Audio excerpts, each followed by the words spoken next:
যতই করো হামলা আবার জিতবে বাংলা।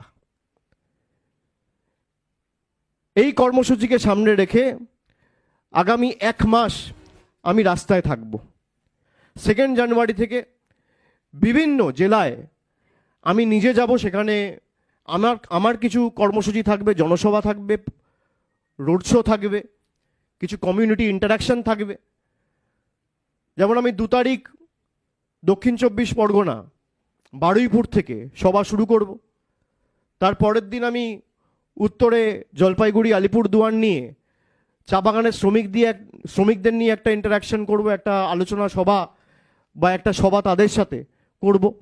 এবং সে কারণে আমরা যে ক্যাম্পেইনটা আজকে, যার শুভ সূচনার কারণে আপনাদের সবাইকে ডেকেছি, বাংলা বিপ্লবীদের মাটি, এই বাংলা বশ্যতা স্বীকার করে না।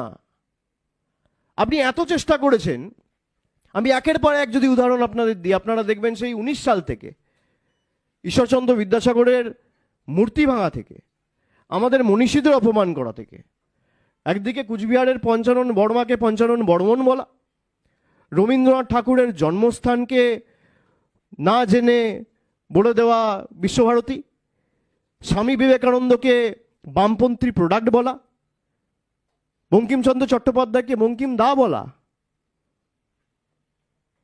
সাথে যেন ব্যাডমিন্টন খেলতো বঙ্কিম দা। আরে মাথা নিচু করে নাম নিতে শিখুন। 100 বার জন্ম নিলেও বঙ্কিমচন্দ্র চট্টোপাধ্যায়ের নখের যোগ্য হতে পারবেন না। সেখান থেকে শুরু করে এদের সাংসদ নেতারা রামমোহন রায়কে বলছে ব্রিটিশদের দালাল। আপনি ভাবুন, রবীন্দ্রনাথ ঠাকুরকে বলছে, অপমান করছে, স্বামী বিবেকানন্দকে বলছে বামপন্থী প্রোডাক্ট।